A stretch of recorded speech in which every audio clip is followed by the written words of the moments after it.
Good afternoon, fellow Rotarians and guests, and welcome to the Rotary Club of Gainesville meeting at the Cade Garage.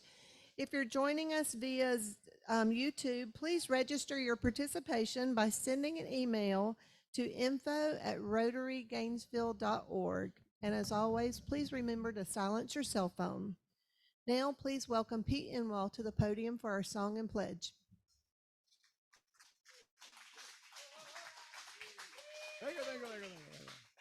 Well, we are smack between Lent and St. Patty's Day, so I thought that this joke might be appropriate. Irishman walked into a bar and he ordered 3 glasses of Guinness, and the bartender said, 3? Well, you must like your Guinness. He said, well, the Irishman said, well, one is for me brother Liam, and the other was for me brother Sean. They're back in Ireland, but we pledged to each other that when I came over here that whenever we sat down with a beer, we'd order one for each of our brothers, and that way we would continue to remember them. So the bartender said, well, that's very, very sentimental. I'm appreciative of that. So last weekend, the Irishman went back to the same bar and ordered three more Guinness, or 2 more Guinness. I'm sorry, 2 Guinness. And the bartender said, oh, gee, I'm really sorry. I hope that nothing happened to one of your brothers. And the Irishman said, no, I've just given up drinking beer for Lent.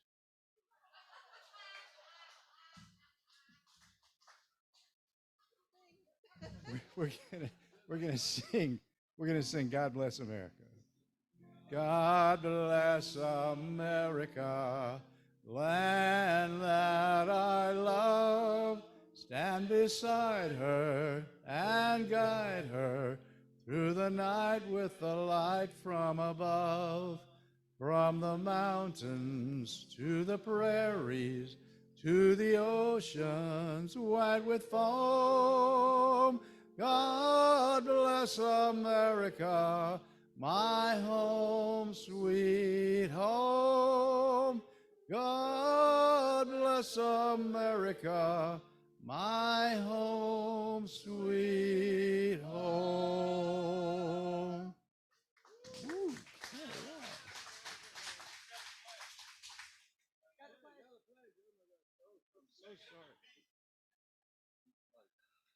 Join me in pledging allegiance to our flag. I pledge allegiance to the flag of the United States of America, and to the republic for which it stands, one nation, under God, indivisible, with liberty and justice for all. Thank you, Pete. And now for our invocation, Lori Vidal.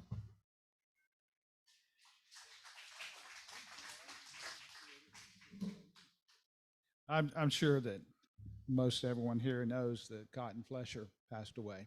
And with that in mind, we've lost a dear member of Rotary and obviously a community stalwart. And so for just a moment of silence, it's time to ring the bell.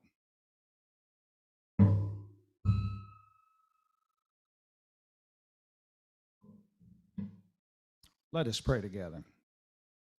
This is a very big week for our Rotary Club here in Gainesville, with our largest local impact throughout the year, the Wild Game Feast coming up. And today we gather to focus on something that's so real and so powerful, rebuilding together in North Central Florida. It is our desire to be focused on those things that are beneficial to all concerned. And this week, we are spot on the 4-way test we desire to adhere to. Capture our thoughts today as we listen. Grant us good weather on Thursday evening as we celebrate together in this very large endeavor to benefit our community. And we also especially ask for comfort and strength for Cotton Fletcher's family and his dear friends as well, as they process the loss of one who has impacted so many lives. And I pray in your powerful and compassionate name. Amen. Thank you, Lori. You may be seated. But if you're a guest or visiting Rotarian, I ask that you remain standing to be introduced. And if I could have someone take the microphone around.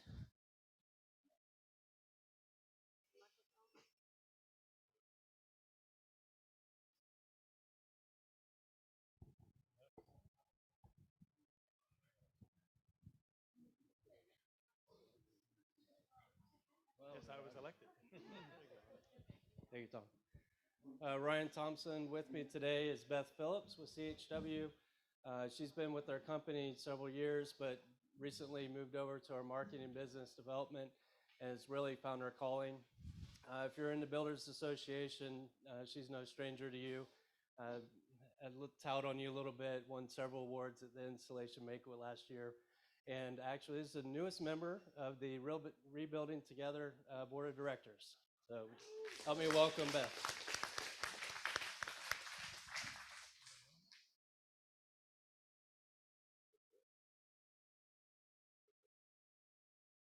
Anybody else?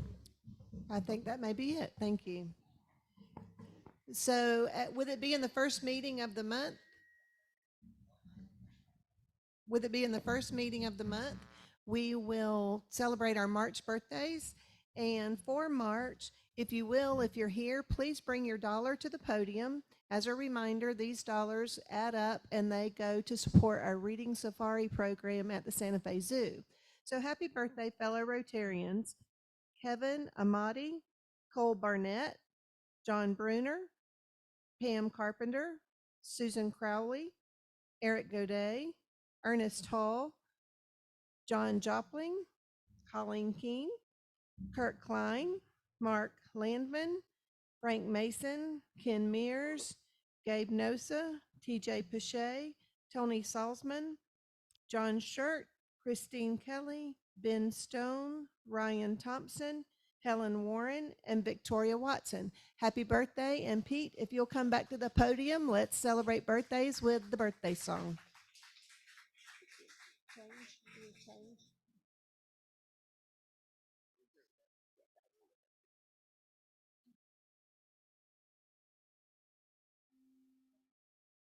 Okay, we're going to sing Happy Birthday with gusto. Happy birthday to you. Happy birthday to you. Happy birthday, fellow Rotarians. Happy birthday with you. And many more.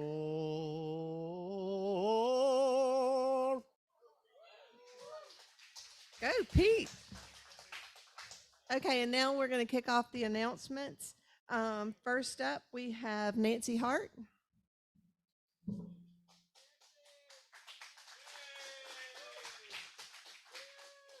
Good afternoon, Rotarians. I am here to announce that on April 13th, we will be making lunch for the Women Build project in Habitat for Humanity. And I just wanted you to know that if it weren't for Scott Winsler and TJ Pache, I never would have even known that every year there's one Habitat house built strictly by women. It's amazing to go there.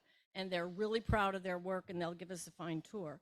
Last year, Bobby Hall came, and Marion Colburn and Susan Maston. This year, we're going to add Cheryl Scott, who we recruited to the club at that time. Sorry, guys, but that's how we got her. So I'm wondering if anyone else would be interested in helping. We're going to be making lunch for about 20 builders. I'll know the exact number closer to the time. And we need an entree, a salad, a dessert, and maybe some kind of soft drinks. So if anyone would be interested in helping me, if you'll just grab me after the meeting, I'll make sure that we have a plan. April 13th, it's a Saturday. Thank you, Nancy. And next up to the podium, Mike Conroy.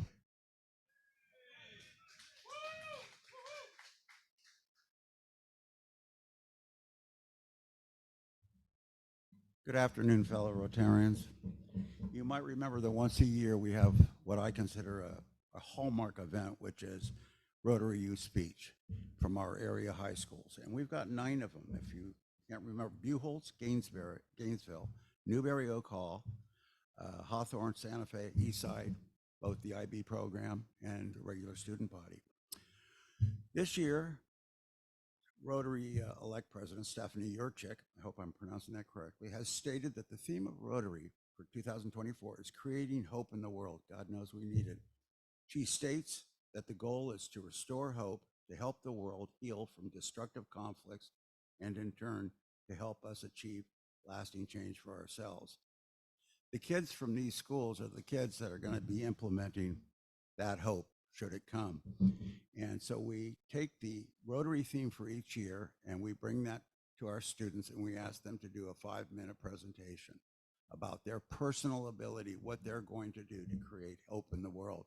And we've had some excellent contributions over the past many years. This is our 24th annual Rotary contest.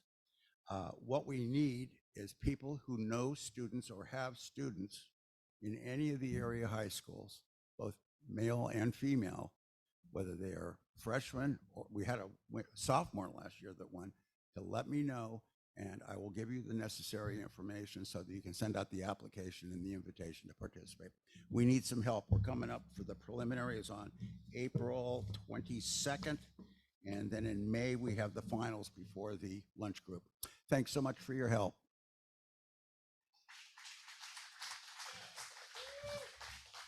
Thank you, Mike. Next, I'll bring up our president, Linda Reinhardt. She'll talk a little bit about the Wild Game Feast, but I want to make a quick announcement. I'm in charge of the Chili Shack at the feast. I have the pleasure of working with the Eastside High School Culinary Arts Program, and I'm looking for a couple of volunteers. The students make the work easy, but we do need adult supervision. So if you don't have an assignment at the Wild Game Feast, please see me after the meeting. I have something for you. And now please welcome Linda Reinhardt.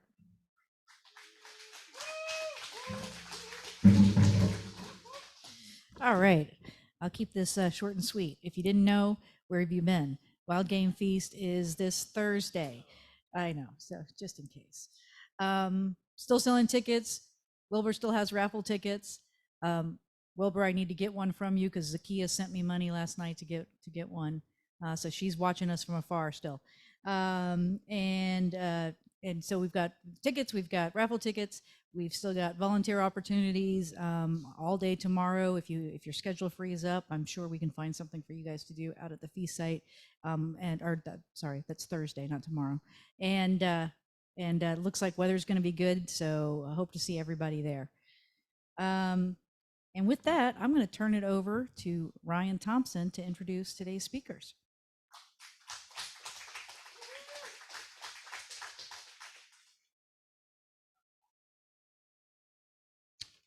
Thank you.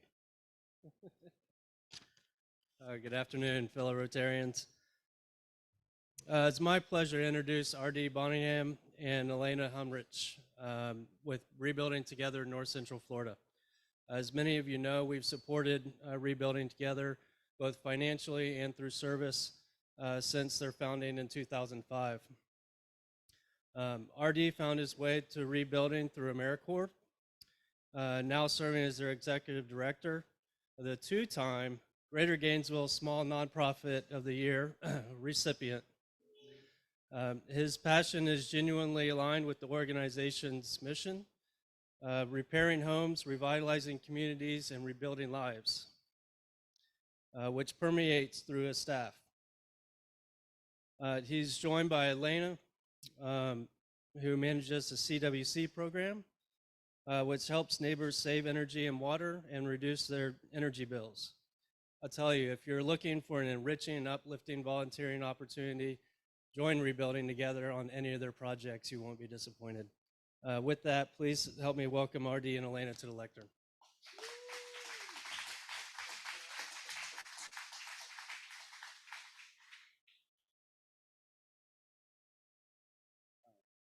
Well, thank you, Ryan. It is our pleasure to work with the Rotary Club as we have since our founding in 2005. This is one of the most fun places for me to present because the relationship between Rotary and Rebuilding Together predates my relationship personally together, which I think is very cool and pretty unique in this community. There are not a lot of organizations that have been with us as long as this club has been with us. Where do I get the presentation? Right here. Okay, fantastic. So my name is RD Bonnaghan. I'm the director at Rebuilding Together. Elaine is here to share some more about some of our energy work today. But I'm going to start us off by telling a quick story about a man named Armando. And when we met Armando, he actually had not been out of his house for the past 2 years. So the type of work, the reason I like to tell stories like Armando's is that they exemplify key pieces of rebuilding together. The first is the impact that we can have on someone's life. So for a relatively simple repair that took a small amount of money, a little bit of coordinating, and a couple of the right key people, we were able to pour this sidewalk that you see him on, that he now uses to get in and out of his house, to fill his own bird bath, to bring his own mail into the house, to get the medical transport to see his doctor. We gave him independence, we gave him health and safety, and we gave him community. So the impact is the first thing that I like to talk about that Armando is a great example of. The second is our approach in general, which is a people-first approach.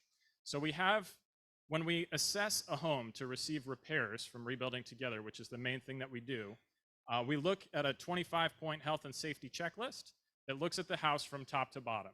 So you might have a bad roof, or you might have bad floors, or you might have bad plumbing. All of these are things that like a building inspector would find.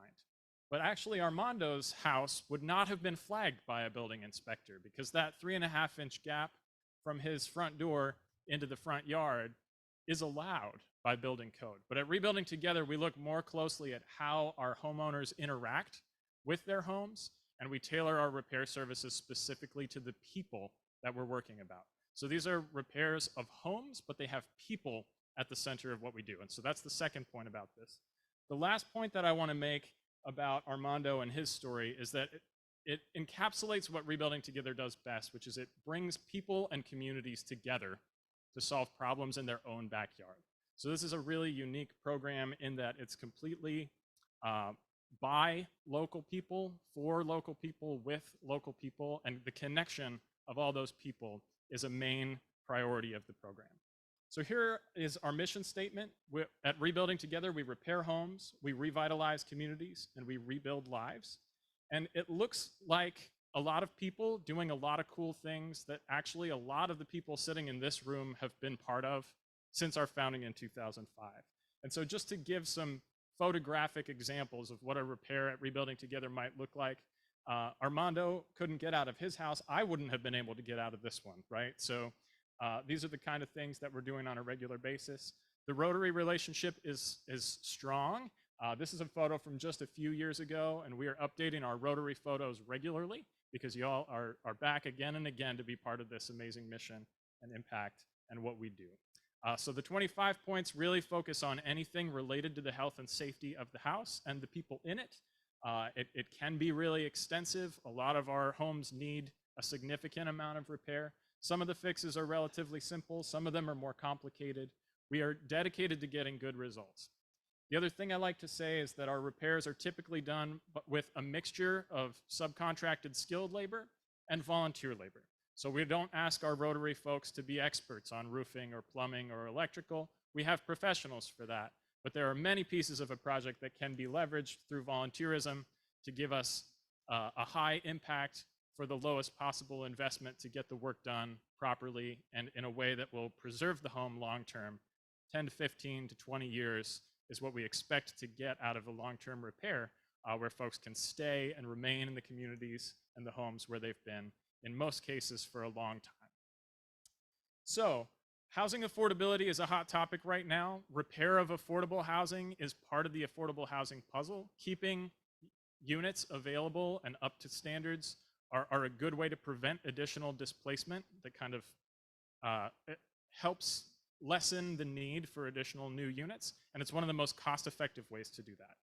The other cost effect associated with affordable housing that a lot of people don't necessarily connect, but that we connected way back in 2008 in forming of a coalition, is that utility bills play a large part in the expenses of our low-income neighbors. And to talk a little more about that and what we're doing to address that at Rebuilding Together in the Community Weatherization Coalition, here is Elaine Humrich.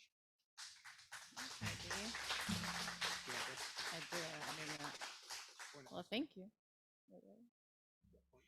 All right, my name is Elaine. Thank you to RD, my boss, for sharing his time with me. If you guys haven't heard, we're a sub-program of Rebuilding Together. So we are addressing the energy efficiency part of the program and housing issues. So We started training volunteers in 2008, and since that time, we've reached over 1,850 homes and helped over 4,500 residents lower their utility bills and become more aware of their home water and energy usage. So this is our mission statement. We're trying to save energy, water, and also engage volunteers, build community, and learn together. Energy inequity is a problem across the country, and locally it's what we see is that our low-income households are paying quadruple the amount of the average non-low-income household. So the problem that we saw in 2008 when we started is still a problem today. So we see $300 to $600 utility bills. That's not uncommon. So that utility burden is a lot higher, obviously, because the resident is making less money, less dollars per hour, less wages, but also it's due to their home, and their residents are often leaky, the appliances are older, inefficient. They are oftentimes renters and don't have control over their appliances and those upgrades and the home maintenance that is required. So this study done in 2007 by Nick Taylor, and they found that the inequity was primarily due to the age and lack of efficiency of the home, and also over 90% of the homes lacked adequate attic insulation. So this is a conservation pyramid. We like to talk to different groups about energy efficiency and the power that it can have to save our climate and our community. But a lot of folks, they start talking about solar panels, which is a great thing. If you guys have them, I'm sure you love it. But what our group is doing is focusing on that lower tiers of the pyramid, the understanding, the conservation behavior. So when you leave the home for the day, what are you doing to your thermostat? Are you bumping it up? Are you leaving it at 75 all year long? Those type of things. We're in a home for 2 to 4 hours and really getting to know the residents and building a relationship. So we're focusing on those no cost and low cost things, what the temperature of your hot water is and your refrigerator, for example. And as we get up the chain and as people call us, oftentimes they do want to talk about windows and solar panels and things like that. But really, there's a lot of power. There's about 30% of our utility bills are behavioral. So think about that. What we do is different than the rebuild model. You can't walk on as a group and come in. We want to train you and make sure that we're sending 2 qualified energy coaches into a home. And so we have a 3-part 12-hour training, and the inspections last 2 to 4 hours. We call them home energy tune-ups. At one point, we called them energy audits, and we realized that wasn't very appealing to have auditors come to your home. So we rebranded. We actually had local focus groups with local community members, and we came up with energy coaches. It's a very positive term. We are coaching them. We're listening to them and learning with them how they use their home. So we're one of the few groups in town that's a housing related group that can address and help renters, because what we're doing is looking at lighting, LED light bulbs, shower heads, and those conservation behaviors that I mentioned. So it's things that renters can do, and we've had a lot of renters be multiple repeat customers, I should say. They'll call us when they move to a different apartment or home, and they can also take those shower heads or light bulbs with them wherever they go. We also have an upgrade program. So it looks more like a rebuilding together project, but this is a home that we were able to help recently. Her water usage just for a couple people was 11,000 gallons per month, which just for perspective, the average is 1,000 to 2,000 gallons per person per month. So she had a supply leak, and it was also her hot water was leaking. So that was a very expensive leak. So she was trying to remedy it best she could with spray foam and plastic wrap and changing the buckets every day. So we were able to help with things like that. Those in between things like toilet leaks, this sink leak, water heaters, appliances. We have an upgrade program that funds for a few $1,000s per home. And we try to partner with groups like Rebuild. So we're in the home. When we are in a home and we see a roof leak or a more critical home repair need, we can partner with those agencies. So we have a pretty significant impact, and I don't know what's wrong with the slide, sorry. But we've had a rigorous third-party analysis from UF's Program for Resource Efficient Communities, PREC, and they found that 1 year after our tune-ups, people are seeing a 9% reduction in water usage, over 6,200 gallons per household per year. And the average energy and gas savings is over 10% savings, which is adds up to about $200 to $300 per household per year.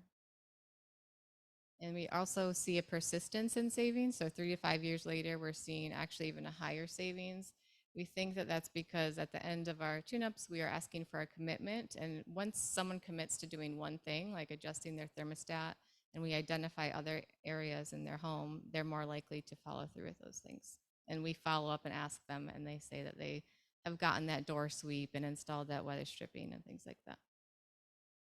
So on a cumulative impact that really adds up to hundreds of thousands of dollars saved for our local neighbors and hundreds of millions of kilowatt hours of energy and fresh water.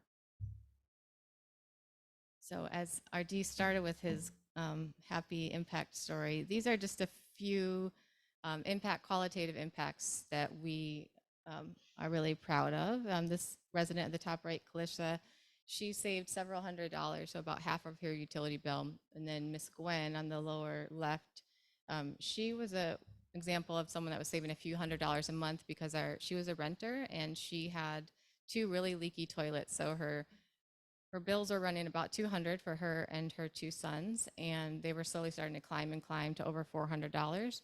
And she thought it was GRU rate. She wasn't sure, and she just kept paying it. And then she had an energy tune-up, and they identified 2 really badly leaking toilets, and thankfully her maintenance team was able to repair those quickly thereafter, and her bill went back down to $200. So for many months, she was wasting money, but now it's a lot more manageable for her. And I think RD wants to talk about this. I do. So just really quickly, I wanted to walk you through a couple of the numbers from last year. So this is the cumulative impact of Rebuilding Together and CWC programs. And to highlight it for you, we served over 600 individuals in our community through these services in total. 247 of those households received this energy tune-up that Elena's just told you about. 31 households received those top to bottom major critical and emergency repairs. We eliminated 235 hazards in those homes. And as Elaine told you, we saved all kinds of money, all kinds of energy, and all kinds of water for some of our lowest income neighbors. So this is really important work that you all have been involved in through your support of Rebuilding Together and CWC. And we really appreciate that.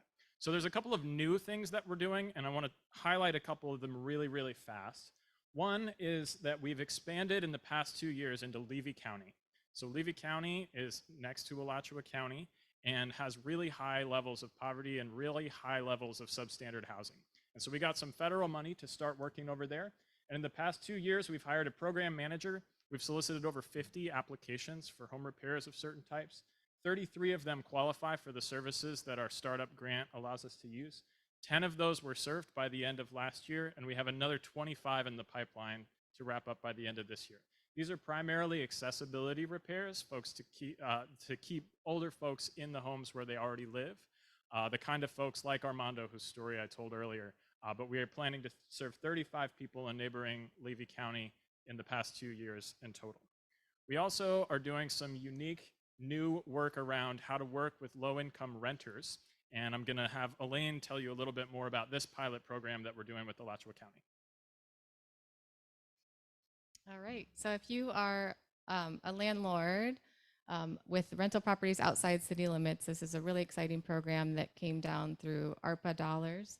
And we're partnering with the county. I'd like to recognize Miss Betsy Riley, who is one of our board members. And thank you, Byron, who is a former board member of CWC. So this program is really great. It's up to $15,000. So I mentioned earlier that a lot of our renters are our most biggest utility burden neighbors. And so this is the opportunity for them to have a new HVAC or water heater, air sealing, attic insulation, all of these items that are usually extremely big part of their utility bill and affecting that. So this is trying to keep our low-income neighbors in a safe, affordable, energy efficient housing. So I have a lot of flyers with me if you'd like to talk about that after. Next, we're going to talk about, so here's some of the successes of that program. So we're already working with 27 eligible landlord and tenant households. To clarify, our landlords are receiving some assistance in the front end capital investment, but we are asking them to keep the units affordable for a certain period of time based on how much money they'll receive in assistance. So we really perceive this program as a win-win-win, like everyone gets a great deal out of it. We've got 15 of those units signed up and in process, and the first 2 are actually officially completed. We've put some of these upgrades into some houses already, which is really exciting, and we've got a lot more in the pipeline. The last thing I wanted to do is share a couple of volunteer opportunities that we have coming up. So I'm not sure, I didn't see him yet, but he might be here. Patrick Irby is coordinating the next Rebuilding Together Rotary Volunteer Day. It'll be on Saturday, May the 25th. Feel free to mark your calendar. We would love to see you there. And you can talk to any of your friends at your table who have done it before if you need any further details, but we'd love to see you there. And then Elaine wants to shout out some dates of an upcoming training for the energy program as well, which are... Our 3-part 12-hour training takes place every spring and fall, and our spring training is coming up and kicking off on April 10th. So there's 2 evening sessions and a Saturday where we go out to a field site and get to explore different housing, mobile home, block home, and wood frame home, and the volunteers get to learn all the different systems, and it's a lot of fun. And some of our individuals here that have taken part can tell you about it. The last thing that I wanted to do is invite your president, Linda, back up, and I wanted to present today and a token of our appreciation for last year's support of Rebuilding Together through the Rotary Club. So we've got for you a fracture photo that you can was presented up on the screen, but there's a physical copy of that as well as our 2023 impact report.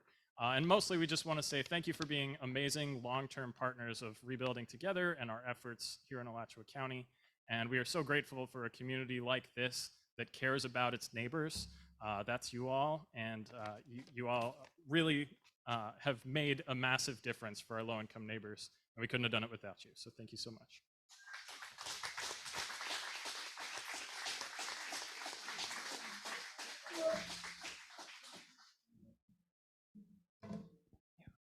I'm told that I might be allowed to answer questions. We have one from Zoom while I'm bringing the microphone over to Peter. Carlos asks, what are the income requirements for someone to qualify for rebuild help? It's going to vary by program, but typically we say low income, and we use the HUD AMI guidelines to do that. So there's programs for 30%, for 50%, for 80%, and then residency within Alachua or Levy County, depending on which program. And then obviously by program, it varies. Many of our repair programs are for homeowners only. Our energy tune-up program is for renters or homeowners. And our new landlord program is for cooperating and qualified landlords and tenants in conjunction. Is that close to a reasonable answer to that question?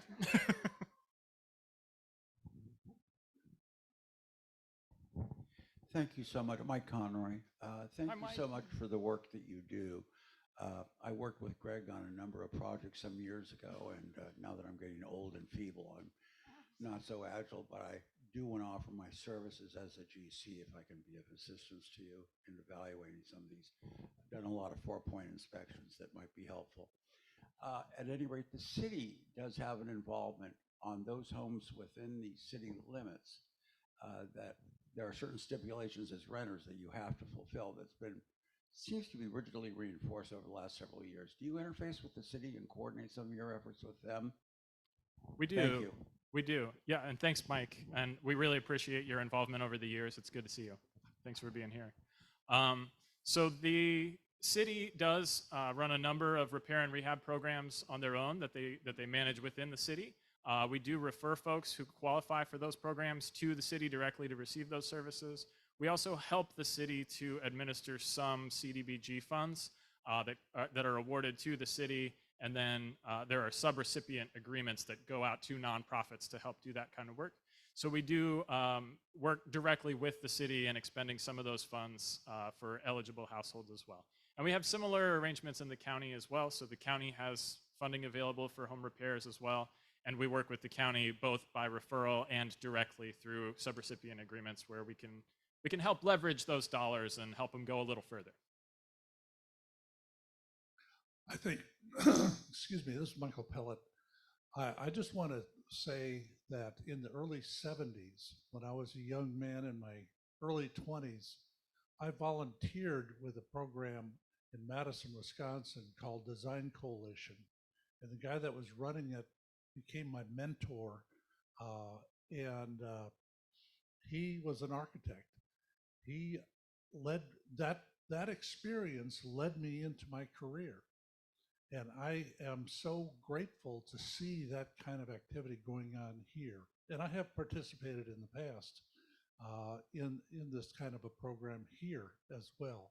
And just like Mike was saying on the contract side, if you need a little bit of a help on getting a ramp designed and permitted or whatever, just holler out. Thanks.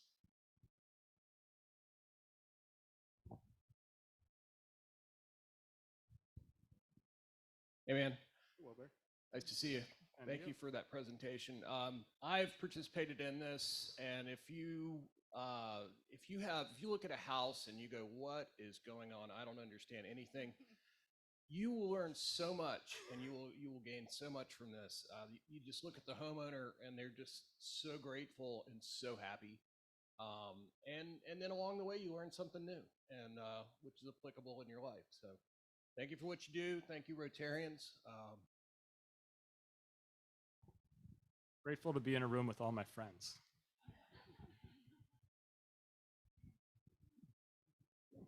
One of Elon Musk's companies allegedly is advertising a small little box that you can plug in near your power. And it's called a stopwatch, I think, or a watch stop. Do they work? You know? Can we phone a friend? Yeah, I have no idea, but I will look into that. I know that I have some trainers that would know. One of the cool things about Elaine's and my job is that we get to surround ourselves with people that are smarter than us in most of these topics. And so we'd be happy to get back with you by asking someone more qualified your same question.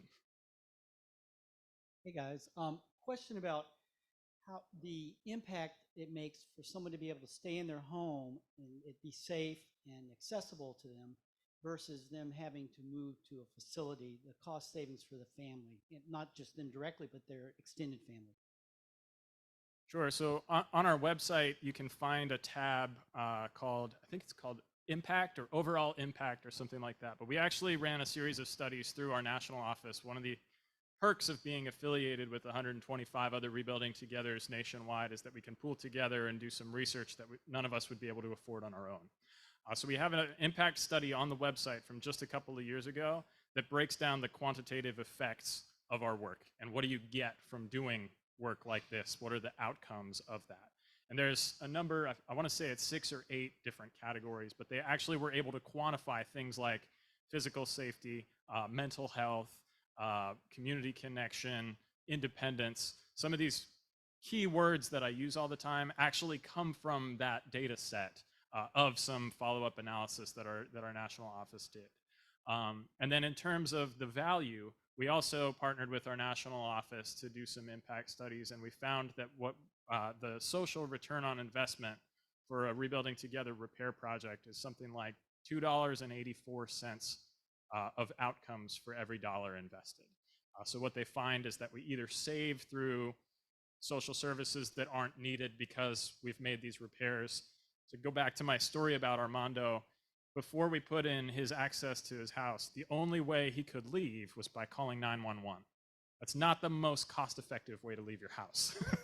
And so when we talk about social return on investment, this is where the data comes from, is through an analysis of things like this. What are other services that we're preventing the use of that are often publicly subsidized services? By doing a little bit of preventative work, home health and safety work, we can prevent things like that. There's a lot of data out of our Tampa affiliate, just a couple hours south, about health impacts on families with children. respiratory issues and things like that. They've done a lot of research down there about studying the household and the health impacts in the household before and after rebuilding together repairs. And there's some really cool data out there on that too. Our website is a good place to start, and then our national office's website is linked directly from our website as well, and there's all kinds of impact data on both of those sites that you can check into for more of the nitty-gritty details on the impact. Thanks for the question. Hey guys, Patrick Dodds. Thank you for the presentation and for the awesome work you guys do. And perfect segue. In my previous position running the Homeless Coalition, Rebuild was often the organization that filled a gap that we couldn't do because of regulations with funding. And the work that they do oftentimes leads to people staying in their homes and avoiding homelessness, which is such an amazing aspect of the work that you all do. We would reach out to them when we had no other options. There was no other way to get a home fixed up and make sure that somebody didn't have to. And then those costs that would be associated with rehousing those individuals. Just a little bit of time, effort, and money. Because you guys existed, people literally were able to stay in their homes and avoid homelessness. And I always, applaud you for the work you do. And thank you for that. Yeah, thank you. The prevention is often more cost effective than the cure, right? There's some old adages about that, but we find it to be true in our work for sure.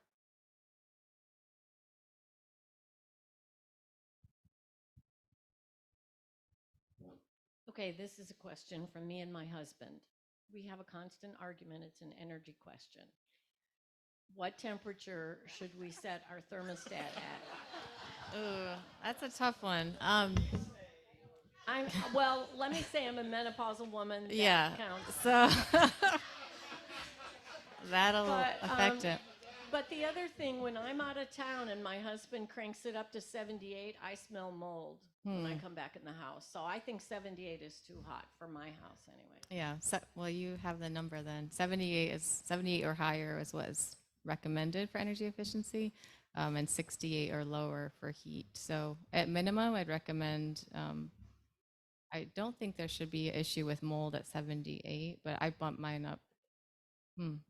Okay, so you might want to have your yeah. Okay. Well, yeah, I'd recommend a happy medium, and at minimum, like if you want it to be 70, bumping it up while you're away, scheduling or programming it while you're away for several degrees higher can make a really big impact, especially in Florida summers where it's 100-degree heat index in the summertime. One more question. Have you contacted the GRU authority to see what they might be able to do with you? No, I'm serious. Let's talk to Craig. No. Quite well. One idea would be for somebody to monitor what seem to be excessive water and electric charges to particular houses, and yeah, we've partnered. follow it up. Yes, that's a good question. We've partnered with GRU since our inception. They helped develop our program, and we have had a contract with them since 2008. So we provide tune-ups, have a service contract with GRU. With the recent changes, we're concerned about our funding next year. But now they have just recently installed the smart meters. So the goal, once they're mostly installed now, but once they have the smart technology, is that our residents can be on top of those leaks and changes immediately. And hopefully that will prevent a lot of energy waste and water waste. And we have talked for years about kind of compiling data from GRU and other sources to kind of lead our efforts into, and we do a lot of neighborhood specific outreach related to data from different energy sources. What's the one that we use called the Gainesville Green? Anyway, there are a couple of places that do track like consumption data and things like that. And the more data we have, obviously, the more targeted we can be with our approach. But the reality there too is that there are folks in need of these services all over town, and that you can't just do neighborhood specific outreach. You have to be where the people are.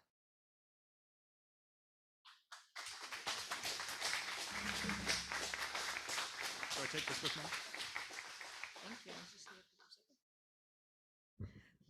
Thank you guys very much. I'll take that. For your presentation today. On behalf of the club, I'd like to thank you, and we will be making a donation to the Bread of the Mighty Food Bank in honor of Rebuild Together for your speech today. So this is for you. And we also would like to invite you guys to join us at our Rotary Wild Game Feast this week. So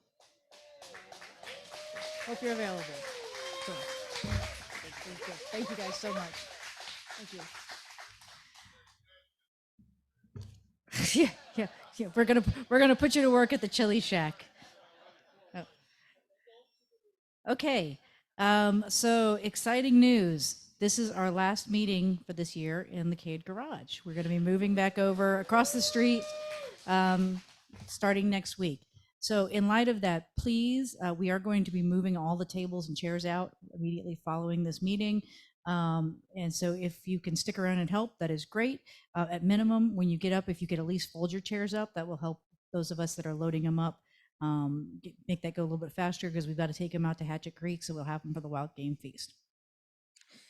So next week, we're back at the Cade Garage, we have Billy Dodd is going to be speaking to us about community hospice, our very own Billy. So hopefully we'll see you guys there.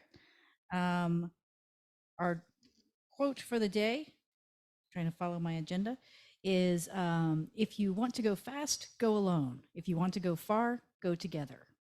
And that is an African proverb. And the final piece of business, our Rotary Reading Safari number is 864. 864. With that, I'll see you guys on Thursday.